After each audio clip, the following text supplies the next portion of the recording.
Banyak laki-laki. Jadi hari ini testosteronnya tinggi sekali di Studio 811 Show.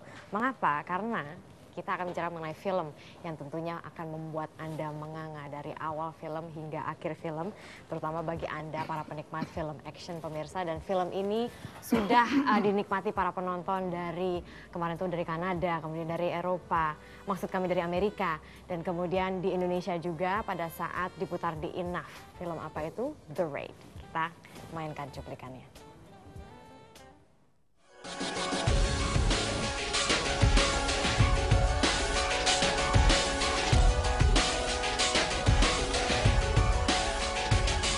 Setelah sekian lama diperbincangkan di berbagai media dan komunitas, akhirnya pada Rabu malam film The Raid pun diluncurkan. Film ini merupakan film pertama Indonesia yang berhasil menembus pasar internasional. Berbagai penghargaan dari dalam maupun luar negeri berhasil diraih, seperti Cadillac People's Choice Awards, Toronto International Film Festival, dan The Best Film pada Jameson Dublin International Film Festival. The Raid yang disutradarai oleh Gareth Evans menceritakan tentang perjalanan berbahaya 20 orang pasukan khusus kepolisian yang menjalankan misi untuk menangkap seorang bandar narkotika kejam di sebuah gedung apartemen. Proses pembuatan film The Raid memakan waktu 3 bulan, di mana sebelumnya para pemain diharuskan untuk berlatih bela diri selama 5 bulan. Penggarapan musik The Raid melibatkan musisi papan atas, yaitu Mike Shinoda yang merupakan pentolan dari band Linkin Park. Selain itu, penggarapan musik juga melibatkan komposer muda asal Indonesia, Fajar Yuskemal dan Arya Prayogi, yang sebelumnya terlibat dalam pembuatan musik untuk film Merantau.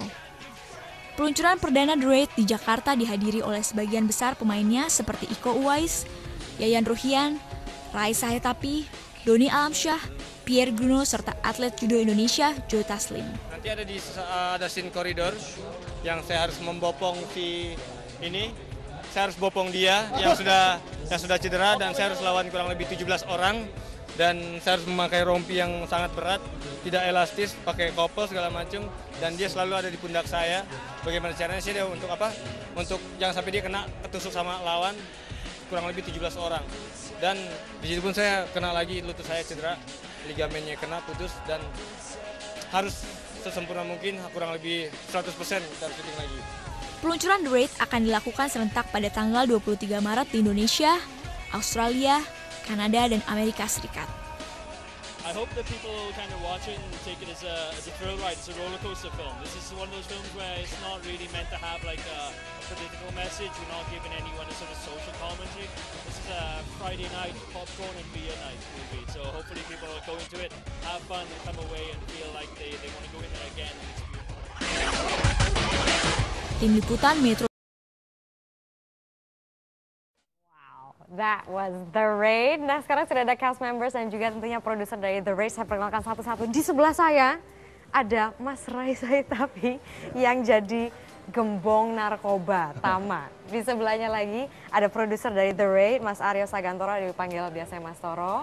Terima kasih sudah ada di sini. Ada juga Iko Uwais, tentunya menjadi pemeran utama. Terutama juga ada Mas Yayan Ruhian yang juga merupakan salah satu memainkan sesuatu peran yang benar-benar pokoknya nggak mati-mati. Dan juga sebelahnya ada Joe Taslim yang menjadi ini sersan pasukan atau pemimpin pasukan Jaka. Terima kasih sudah hadir di sini. Saya mulai dulu. Ini dari film ini 80% adalah berantem, adu jotos semua, 80%. Bisa diceritakan ini koreografinya berapa lama, ada berapa koreografi, berapa orang yang harus dilatih untuk akhirnya menghasilkan suatu penampilan yang begitu believable. Iko dan Pak Yayan yang menjadi koreografer. Coba yang lebih tua dulu deh. Iya, Pak Yayan. Tanya rambutnya. Untuk koreografi kami buat kurang lebih 3-4 bulan ya. Karena koreo ini kami namakan sebagai kejar tayang ya. Karena mendadak. Karena rencana kita kan sebelumnya kan kita bikin The Raid. Berandal. Tapi di tengah-tengah tiba-tiba kita diminta untuk buat untuk The Raid ini. Tapi dalam 3 bulan itu alhamdulillah setelah kita kelar membuat, kemudian kita panggil beberapa fighter yang sudah kita audisi sebelumnya dari kurang lebih 300 itu menjadi 150, dan kemudian kita saring lagi kurang lebih menjadi 120 ya. Kita langsung tepatkan untuk scene-scene yang memang kita anggap opas itu kan, karena kita udah udah siapkan fightingnya, gerakannya bagaimana, kemudian dilihat kemampuan orangnya sehingga kita bisa lebih cepat menerapkannya dan mereka juga lebih nyaman dan aman melakukannya. Nah ini kalau saya lihat seluruh koreografi ini meskipun sangat-sangat kejam gitu ya, benar-benar sangat kejam. Agresif. Tapi, agresif, sangat agresif, sangat cepat. Tapi mengapa akhirnya bisa menjadi atau terlihat seperti tarian begitu? Iko. Itulah yang di apa ya, silat gitu ya Bang ya. Itulah pencaksilat. Kita terapkan nggak hanya yang bisa dibilang terbang-terbang, mengeluarkan api, cuman ya kita buat seril mungkin sama Pak Yayan, sama Gareth juga. Kita yang merangkum semua gerakan-gerakan fight-nya. Gareth yang kadang dia minta untuk endingnya seperti ini. Oke, kita kemas sebelum ending seperti ini, kita kemas dulu gerakan-gerakan semuanya. Aplikasi dari semua beberapa jurus-jurus dan dari Pak Yayan dan saya kita gabungkan jadilah sebuah koreografi dan Gareth langsung finishing untuk adegan-adegan ending-endingnya Gareth yang membuat. Tapi aku masih penasaran, ini benar-benar setiap adegan misalnya ada satu korban gitu yang terbunuh begitu ya, pasti hasil akhirnya tuh benar-benar seperti gaya begitu, seperti tarian. Itu inspirasinya dapat dari mana, Iko? Itulah karakter silat ya. Itu memang karakter silat. Jadi yang kita tampilkan di sini ini kan di dalam silat itu ada olahraga, ada seni, ada bela diri dan ada mental spiritual. Jadi melalui film The Raid ini kami memperkenalkan inilah pencaksilat gitu kan, terutama di bela dirinya dan di seninya. Jadi walaupun kita tampilkan bela diri tapi tidak hilang unsur seni dalam pencaksilatnya. Dan kami sebagai masyarakat silat mengucapkan terima kasih untuk Gareth Evan dan PT Merantau Film yang telah membawa silat dalam karyanya yang begitu hebat gitu kan. Dan kami juga berharap silat menjadi satu budaya bangsa yang dicintai oleh warganya sendiri, oleh bangsanya sendiri. Oke, nah Mas Ray ini kan Anda berperan sebagai gebong narkoba gitu ya. Tapi karakter Anda ini tidak stereotip. Jadi Anda sebagai gebong narkoba yang memang jelas-jelas jahat, tapi tidak perlu berteriak-teriak dan sebagainya. Anda benar-benar kalem, tenang. Itu membuat karakter Anda begitu mengerikan, lebih mengerikan dari yang biasanya. Ini pendalamannya seperti apa, Mas? Emang dia, Om Ray. Salam Nusantara Om. Salam sejahtera. Sejahtera. Soalnya gini, Mas Toro sama Gareth sama Ana waktu itu ya datang minta menawarkan lah peran ini. Saya bilang kenapa pilih saya? Saya kan mukanya manis begini. Iya. Dia bilang enggak, coba deh. Dia bilang ini agak berbeda ini penjahatnya itu. Ya, saya olah, kita diskusi panjang ada 2-3 jam di warung gado-gado ya. Itu ngobrol-ngobrol, terus beberapa berkembang menjadi sebuah gagasan. Tokoh yang kita pilih itu kayak gini. Jadi Anda ikut dalam membentuk iya, tokoh karena kebetulan Gareth datang, dia penulis juga, dia sutradara juga sama produsernya. Jadi disaksikan oleh produser terjadi suatu hubungan estetika ya, kita menciptakan itu, karakter tokoh ini. Setuju, dan mungkin juga dia lihat juga ada pandangan-pandangan tertentu, ya kita kerjasama. Di situ tidak banyak bercerita, tapi kita sudah langsung berimajinasi dan menemukan bentuk sosok dari tokoh ini gitu loh. Diam dia sudah selesai, semua persoalan-persoalan uang, psikologi semua sudah selesai dia. Tinggal kekuasaan. Biasanya orang kekuasaan itu puncak, karena dari kekuasaan itu akan mendapatkan segalanya kan gitu. Jadi di situ kita kejar tokoh ini. Jadi nggak perlu lagi teriak-teriak kalau orang berkuasa, nggak perlu nunjukin dirinya siapa. Ya, dengan satu kata, 2 kata orang ikut. Saya kira itu yang membuat tiba-tiba polisi jadi takut sama dia. Oke, dan ini juga kan Anda juga pernah mengatakan kalau mudah-mudahan film ini menjadi itu ya, tidak hanya menjadi hiburan tapi juga menjadi diskusi. Dan ini yang menarik, kita harus menangkap realita di bumi Nusantara ini. Maksud Anda? Iya, karena silat seperti yang disampaikan itu banyak penuh dengan filosofi di dalamnya. Bangsa Nusantara ini sebenarnya luar biasa kekayaannya. Kalau kita lihat Nusantara pertama depannya N kan, N itu kan tak terhingga gitu loh. Jadi kekayaan kita itu tak terhingga, meskipun sudah dirampok oleh bangsa asing, tapi kita masih punya banyak lagi. Oleh karena itu kekuatan ini kita harus jadi milik kita sendiri.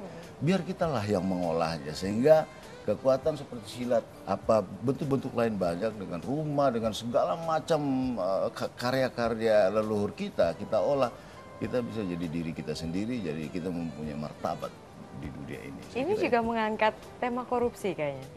Ya, korupsi, narkoba. ya semuanya. Karena ini kan apa namanya penyakit-penyakit masyarakat gitu yang disebabkan oleh ya bisa saya bilang salah urus gitu. Salah urus. Salah urus. Oke, baik. Nah, salah satunya ini juga ada Joe Taslim di sini yang berperan sebagai sersan begitu ya. Anda ini dulu merupakan atlet. Sampai sekarang masih atlet kan ya?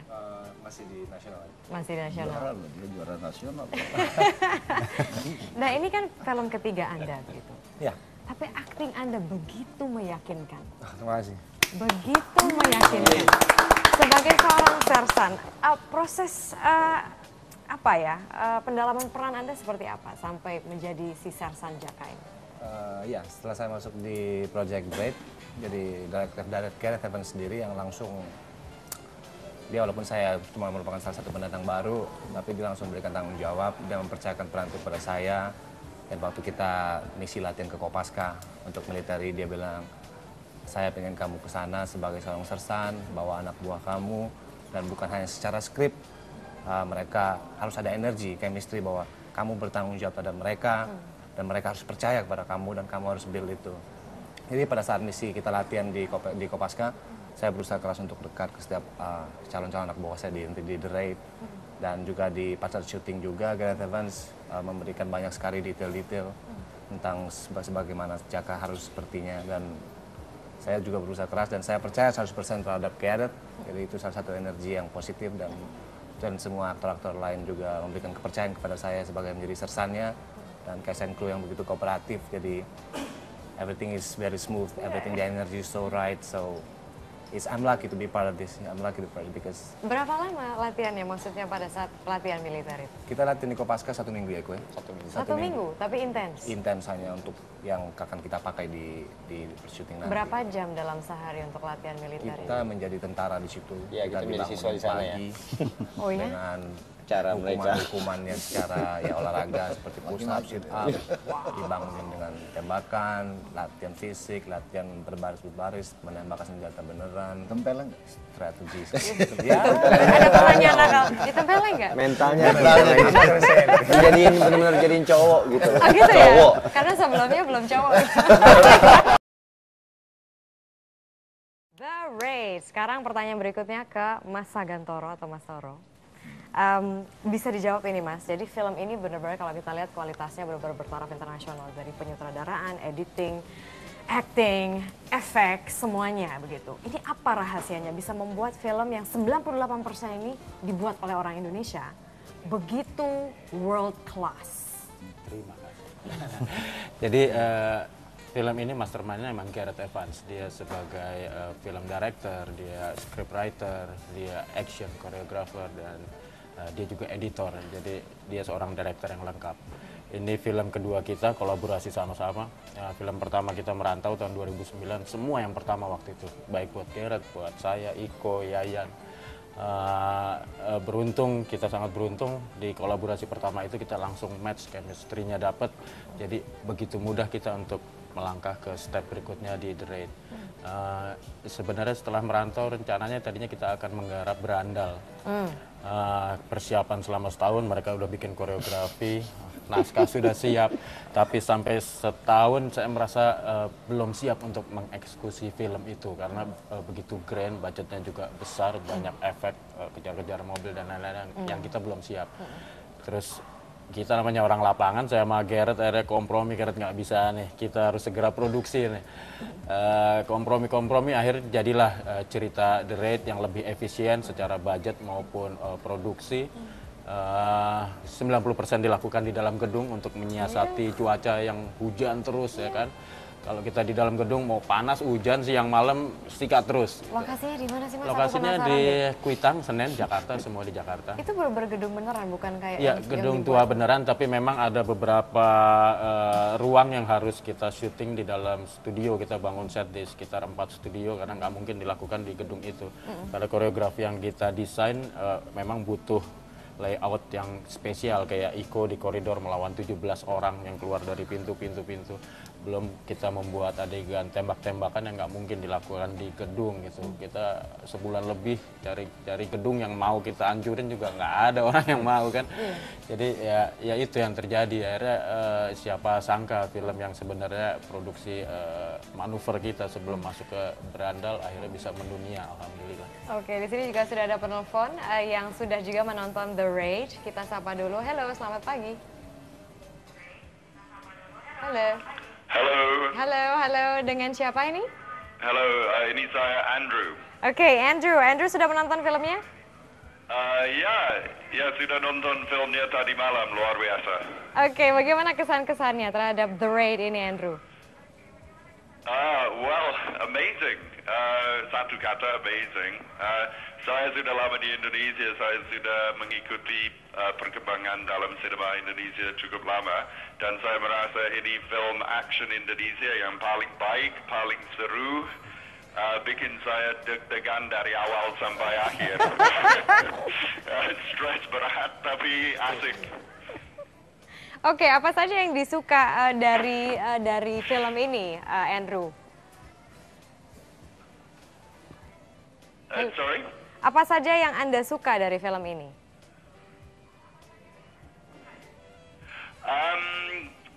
Pertama silatnya. Silatnya yang di koreograf yang begitu luar biasa, begitu cepat. Sehingga setiap saat ada adegan berantem itu luar biasa exciting. Juga gerakan kamera yang luar biasa, sehingga sepertinya seolah-olah berdiri di situ di samping Mas Iko sama Mas Joe, Mas Yayan, seperti berada di situ karena seringkali kamera begitu dekat dengan actionnya. Kedua, performance-nya. Saya kira performance di dalam film ini sangat bagus, believable, dari penjahat dan juga dari pahlawan, misalnya Pat Ray. Saya belum pernah melihat penjahat dalam film Indonesia yang semenarik Pat Ray. Asik. Dia serem sekali, tapi tidak pakai teriak-teriak, tidak pakai bahasa gila atau apa, tapi seperti orang real yang betul-betul jahat, dan itu lebih serem daripada caricature. Saya betul-betul suka itu. Joe Taslim sebagai pemimpin, very very good, luar biasa acting pertama kali itu. Dan Mas Yayan, I have to say Mas Yayan juga. Adegan di mana dia berantem karena dia suka berantem. Dia tidak pakai pistol, tapi dia suka berantem dengan tangan karena lebih asik menurut dia. Dia luar biasa serem dan meyakinkan sebagai orang yang suka menyakiti orang lain. Dan, hampir seperti monster. So luar biasa, selamat semua, amazing film. Oke, baik, terima kasih Andrew. Terima kasih banyak atas komentarnya. Tuh, itu merupakan komentar dari salah satu penonton. Ya. Kenapa? Kayaknya kenal suaranya. Gitu, kayaknya kenal suaranya. Gimana di komentarnya dong mendengar salah satu nih penonton yang hari ini bakal nonton juga? Ya memang begitu adanya, gitu. Agak sombong dikit. Kalau kayak gitu nggak diputar di 4 negara loh, Mbak. Hari ini loh. 4 negara, di mana aja nih? Ya, jadi ini catatan baru sejarah film di Indonesia. Jadi untuk pertama kalinya film Indonesia diputar secara serentak perdana. Indonesia, Amerika, di Nusantara, salam Nusantara, salam sejahtera. Di Nusantara, Amerika, Kanada, dan Australia. Kemudian menyusul di Inggris bulan Mei, di Jepang itu bulan September, di Rusia bulan April, di Prancis, Jerman, dan lain-lain hampir begitu banyak ya. Begitu banyak negara begitu ya. Oke, dan ini juga kan sudah dibeli oleh Sony Pictures, berarti otomatis nanti ada dong involvement atau partisipasi dari tim Indonesia untuk membuat The Raid versi Amerikanya yang saya dengar dari Mas Yayan dan Iko begitu yang akan mengkoreografi. Ini sudah sampai mana sih? Singkat saja. Sudah sampai mana proses koreografinya? Kalau buat proses koreografi sih kita masih tetap untuk mencari untuk gerakan-gerakan baru pastinya yang Berarti nggak sama The Raid yang di sini ya? Tergantung dari permintaan dari sana sih, kita masih nunggu juga ya Mas ya. Kata kasarnya gini, mereka lagi ngajar aktor-aktor Amerika. Aktornya siapa aja sih? Boleh Nanti nggak orang bocorannya? Amerika itu. Modal? Belum. Kita masih diskusikan terus. Oh, masih diskusikan. Masih diskusikan terus. Jadi plan kita setelah The Raid kita akan segera buat sequelnya dulu. Baru sambil jalan kita diskusikan lagi apa nanti order dari. Oke, aku mau konfirmasi satu aja. Iko bener ya bakal di Mortal Kombat? Enggak, itu rumor. Masa sih? Itu rumor. Namamu udah loh jadi The Great Kung Lao. Kung Lao. The Great Kung Lao di Mortal Kombat. Dilihat aja lah. Belum? Belum, maksudnya belum jawabannya dari kamu? Bukan belum sih, emang rumor Keinginan orang. Amin. Keinginan orang-orang. Oke. Kalau Joe next project-nya apa? Next project saya nanti ada satu film setelah ini, nanti tayang tahun ini. Dan sebelum next project-nya lagi saya lagi miris sesuatu yang cocok untuk saya karena Action saya juga kan masih ya not really mau mengkotak-kotakan diri sih. Apa aja boleh, cuman yang penting filmnya bagus dan saya cocok di situ. Oke. Tetap laki ya Bang ya? Iya Tetap dong. laki. Tetap lagi. Oke. Thank you banget loh ya semua kelompok The Raid sudah hadir di sini untuk berbagi. Nah, memang The Raid ini sudah hadir, pemirsa sudah bisa Anda tonton atau sudah tayang di beberapa bioskop di Indonesia. Hari ini wajib nonton karena bagus banget. Tadi Anda sudah dengar testimoninya begitu. It's an excellent film. Kita akan